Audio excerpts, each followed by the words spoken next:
시각으로 우리의 삶을 들여다볼 수 있는, 그리고 바라볼 수 있는 귀한 은혜가 이 아침에 우리에게 가득하면 좋겠습니다. 손흥민의 아버지인 손응정 씨는 자신은 삼류 축구 선수였다. 열심히 했지만 이류도 아니고 인류는 더군다나 아니고 누구도 그 시절에 자기를 기억하지 못하는 삼류 축구 선수였는데, 자기가 축구를 하면서 몇 가지 깨달은 것을 자기 아들에게 그대로 적용했다라는 겁니다.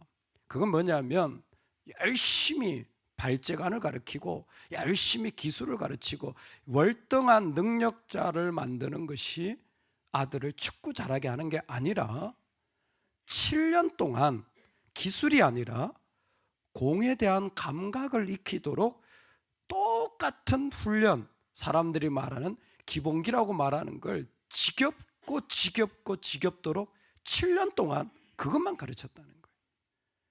발재간이 중요한 게 아니라 공이 얼마나 자기하고 이게 친하게 지내는지, 그리고 또 하나가 뭐냐면 공 잘 차는 것보다 같이 하는 운동이기 때문에 인성이 훨씬 중요하더라는 거예요.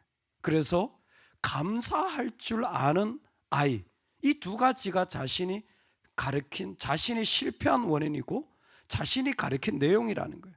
그러니까 탁월한 선수를 만들어서 이런 무슨 삼바 축구니 이런 게 아니라 정말 날마다 공을 자기 몸에 같이 품고 살아가는 기본기, 그리고 사람이 기본적으로 품어야 할 태도를 가르치는데 그게 제일 어렵고 제일 중요하게 여겼다는 거예요. 그게 되면 나머지는 자연스럽게 따라오더라는 거예요. 여러분, 축구를 해도 축구 선수 아버지로서의 어떤 시각이 있는 것 같아요. 여러분, 우리는 믿는 자잖아요. 믿는 자로서 가지는 우리가 가져야 할 시각은 무엇일까요? 그게 오늘 우리가 알아볼 모세의 삶을 통해 바라볼 겁니다. 한마디로 하면 이 땅의 인생 전체가 사라질 것이라는 거예요. 이 땅에 아무리 수고하고 애써도 사라질 것이라는 시선은 우리가 자녀들을 바라볼 때, 여러분 내 인생을 바라볼 때 절대 잊지 말아야 할 우리의 시각인 것 같습니다. 다 사라질 겁니다. 금방 없어질 겁니다. 금세 지나갈 것을 기억하시는 지혜가 있기를 소망합니다. 아멘. 광야에서 이스라엘 백성은 한 가지 특징이 있었어요. 그들은 한결같이 끝까지 그들은 목이 곧은 백성이라 그랬어요. 자기가 했다, 내가 이만큼 이루었다, 왜 나한테 이런 것 안 해주냐, 끊임없이 불평하고, 그런가 뭔가 좀 되면 마치 자기가 다 이룬 양 목이 곧은 백성이라 그랬어요. 그런데 하나님은 그런 백성들을 향하여 하나님께서 이 일을 이루셨다라고 가르치고 계시는 거예요. 그런데 하나님의 공의가 그들을 향하여 분노의 심판을 가할 때마다 모세는 중보자로 기도하죠. 하나님, 차라리 제 목숨을 가져가세요. 저들을 불쌍히 여겨주세요. 모세가 기도하는 겁니다. 왜? 인생에 목이 곧고 막 목소리를 높이고 대단한 것처럼 보여도 아마 모세의 시각에서 보자면 그거 대단한 일 아닌 거예요. 어떻게 보면 모세도 인간이라 모든 백성들 편에 서서 왜 우리한테 부추를 안 줍니까? 왜 물이 없습니까? 왜 내가 이런 어려움을 당해야 합니까? 왜 이런 일이 끊임없습니까? 아마 똑같이 말할 수 있는 인간의 그러한 품성을 가지는 재성 아닙니까? 그런데 모세의 시각에서 보자면 그렇게 목소리를 높이고 그렇게 막 감정을 상해하고 하는 것들 부질없는 일이에요. 그 의미 없는 일인 거예요. 그 아무것도 아닌 것들이에요. 그거 가지고 그렇게 할 게 아닌 거예요. 사람은 끝까지 자기의 것을 놓지 못하는 것이죠. 하나님 앞에 나아갈 때 그는 인생을 이렇게 정리했습니다. 3절에 보면 티끌로 돌아가는 인생. 티끌은 먼지죠. 먼지로 결국 흙으로 돌아가는 인생이라는 것이고, 6절에 보면 풀과 같이 시들어가는 거예요. 꽃이 시들듯이 금방 시드는 거예요. 그리고 10절에 보면 수고와 슬픔뿐이라는 거예요. 그는 구체적으로 얘기합니다. 인생의 연수가 70이고 강건하면 80이라는 거예요. 인생의 순간들이 금방 지나간다라는 겁니다. 빌리그레암 목사님이 연수가 70이라는 말을 가지고 이렇게 설명했습니다. 만약 인생이 정말 이 말씀에 의하여서 우리가 그렇게 기한을 잡는다면 25살이라면 벌써 하루 중에 12시 30분에 와 있더라는 거예요. 하루 중에. 만약 35살이라면 벌써 오후 3시에 와 있더라는 거예요. 내가 55세다. 저녁 8시 8분이에요. 저녁 8시 8분이에요. 뭘 그렇게 저녁에 소리를 지르고 밤에 시끄럽게 그냥 빨리 조용히 주무셔야지. 밤 8시쯤 되신 분들 있죠? 밥 먹고 뭘 그렇게 시끄럽게 떠드세요? 60이면 10시 11분이라는 거예요. 잠자리 들 시간이 얼마 남지 않은 거예요. 뭘 그렇게 그거 가지고 어려워하고. 아마 지금 이 시편을 썼을 때 모세의 나이가 120 마지막 순간인 것 같아요. 인생은 80분이라 그랬는데 하나님이 그 가운데 복을 주셔서 긴 시간을 산 거죠. 근데 모세의 인생을 돌아보면 얼마나 많은 어려움이 있습니까? 근데 모세는 그렇게 보지 않아요. 나이가 드는 것에 좋은 게 뭡니까? 다 지나갈 거로 보이는 거예요. 다 지나갈 거로 보이는 거예요.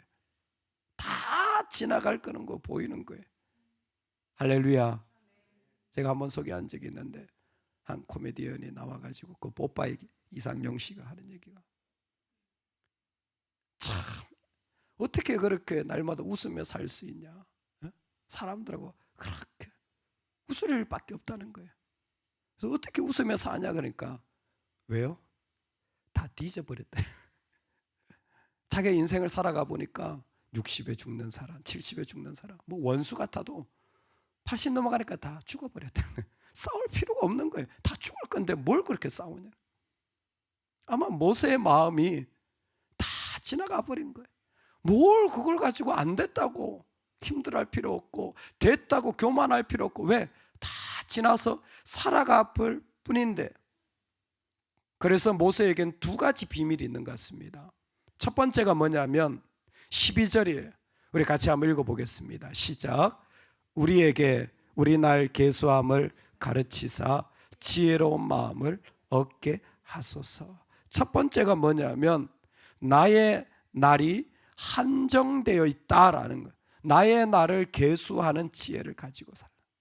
여러분, 내가 평생 사는 게 아니라 내가 살 날이 정해져 있다라는 거예요. 나의 날이 점점 줄어들고 있다라는 겁니다. 만약 90년을 산다면 32,850일을 사는데 지금 그 시간들이 훨씬 더 줄어들고 있다라는 거예요. 줄어들고 있는 인생에 무슨 뭐 가지고 미련을 가지고 거기에 뭘 하지 못해 가지고 아파할 것이 무엇 있겠습니까? 줄어드는 인생이라면 이제 남은 인생, 하나님이 나에게 주신 자리라도, 이 시간이라도 어떻게 하나님께 드릴까를 기도하는 지혜가 있기를 소망합니다. 아멘. 두 번째는 14절이야. 우리 한 번만 더 읽겠습니다. 아침에 주의 인자하심이 우리를 만족하게 하사 우리를 일생 동안 즐겁고 기쁘게 하소서. 아멘. 저는 모세가 이 두 가지 비밀을 가졌다고 생각해요. 하나는 정말 이 땅의 날수를 분명히 아는, 그래서 사라질 인생, 이미 자신의 삶 속에 금방 사라지고 없어질 인생이라는 것을 또렷이 본 거예요. 지금 그렇게 할 필요 없다라는 거예요. 그거 가지고 그렇게 애쓰고 상처받았다 뭐 할 필요 없다라는, 사라질 건데 죽으면 없어질 걸 가지고 뭘 그렇게 하느냐. 두 번째가 뭐냐면 아침의 비밀을 가진 자. 그렇다고 허무하냐? 그게 아니에요. 아침마다 내 안에 주시는 하나님의 영광과 기쁨을 그 안에서 누린 거예요. 아침에 그 즐거움이 뭐냐면, 이 아침이라는 게 뭐냐면 죽음의 시간을 지나온 하나님이 주신 새로운 시간이에요. 그러니까 죽음의 시간을 지났다는 건 뭐냐면 내 인생에서 나를 좀 떼어낼 수 있는 시간이에요. 우리라고 왜 문제가 없습니까? 우리라고 왜 어려움 없겠습니까? 근데 뭐가 있어요? 인생에서 거기에서 나를 좀 떨어뜨려 놓을 시간이 있는 거예요. 그게 아침인 거예요. 아침에 그 자리를 통하여 그는 누구도 빼앗지 못하는 놀라운 기쁨과 즐거움을 날마다 아침마다 누리고 살아가는 거예요. 할렐루야. 아침마다 그 기쁨과 즐거움으로 막 살아가는 이 비밀을 모세는 가지고 있었던 것 같습니다. 정말 하나님 앞에 나아갈 때에 이 아침의 비밀을 가진 자들이, 제가 이렇게 보면 진짜 믿음의 대가들, 신학의 대가들은 다 아침의 비밀을 가지고 있더라고요. 여러분, 우리나라만 새벽기도 하는 것 같죠? 아니요. 신학적인 대가들 보면요, 다 아침에 일어나서 기도합니다. 다 아침에 일어나서 기도해요. 하나님 앞에 제일 먼저 드리기를. 왜? 그게 내 인생의 비밀이니까. 어떻게 보면 훨씬 바쁘고 훨씬 정말 어렵고 그런 자리에 있는 분들인데도 불구하고 항상 하나님 앞에 아침에 먼저 일어나요. 그래서 그 자리를 하나님께 드리는 거예요. 일을 잘하기 위해? 아니요. 인생을 살아가는 비밀을 이미 그들 알고 있었던 거예요. 아침의 비밀을. 모세가 그런 거예요. 아침의 비밀을 가진 자예요. 모세의 마지막 신명기의 마지막 메시지를 보면 너희는 강하고 담대하라. 두려워하지 말라. 그들 앞에서 떨지 말라. 이는 내 하나님 여호와가 그가 너와 함께 가시며 결코 너를 떠나지 아니하시며 버리지 아니하실 것임이라 하고. 아멘. 두려워하지 말라라는 말씀을 많이 듣잖아요. 그래서 시편 90편을 통해서 왜 두려워하지 않는지를 알았어요. 아, 사라질 건데, 그리고 아침에 내가 채운 기쁨이 있는데 이 은혜로 살아가잖아요. 그러니까 마음이 정해집니다. 누구에게 충성할 것인지가 결정되어져요. 그러니까 두려워하지 않는다라는 건 나는 하나님께 충성합니다라는 말이에요. 너희는 강하고 담대하며 두려워하지 말라. 근데 계시록에 보니까 너희는 장차 받을 고난을 두려워하지 말라. 그리고 똑같은 말씀이에요. 그런데 마지막 계시록에는 네가 죽도록 충성하라. 그리하면 내가 생명의 간을 내게 주리라. 죽을 정도로 충성하라. 죽음의 시간까지라도 충성하라. 충성은 믿음에서 오는 겁니다. 죽음이 나한테 찾아오더라도 믿음의 꽃이 피어지기를 원하는 거예요. 어떻게? 어차피 이 땅에 있는 건 사라지고 내가 붙잡을 거 아닌 거예요. 그 안에 나는 하나님의 비밀을 가지고 하나님을 붙잡습니다. 왜? 11절에 보면 하나님은 능력의 하나님이에요. 능력의 하나님이에요. 시편 전체에 고백되어지는 모든 고백이 바로 이거예요. 오즈라는 말이에요. 너무 아름다운 말입니다. 하나님은 능력의 하나님이에요. 하나님은 어떤 것보다도 능력이 있으시기 때문에 죽음의 순간이라도 하나님께 충성하면 하나님은 그분의 능력으로 우리를 그 가운데 넘어가게 해주시는 게 모세의 분명한 고백이에요. 할렐루야, 할렐루야. 하나님의 능력이 오늘 우리의 삶을 또 넘어가게 해주시기에 충분한 줄로 믿습니다. 아니, 이 삶에서 다른 생으로도 넘어가게 하시는 분이 우리 하나님이십니다. 그러면 오늘 우리 모세의 시각을 가지고 바라봅시다. 여러분, 뭐 좀 안 되더라도요, 답답하더라도 어차피 이 땅에 수고 아무리 많이 해가지고 최고의 열매 갖다 놔도 그거 사라집니다. 크게 마음 두지 마세요. 그리고 내 안에 하나님이 주신 말씀과 주신 아침의 비밀을 가지고 우리 감사하고 즐겁게 살아가길 소망합니다. 감사함을 고마움으로 살아가도 짧은 인생에 고마워, 감사합니다, 너무 좋습니다. 우리 입술을 통해 이렇게 고백되어질 때 어떻게 그렇게 살 수 있습니까? 예, 나에게 능력의 하나님이 계십니다. 나는 그 하나님께 충성하는 사람입니다. 문제나 사람이나 이 땅에 충성하지 않아요. 나는 하나님께 충성하는 사람입니다. 우리 온 마음으로 살아갈 수 있기를 간절히 축원합니다.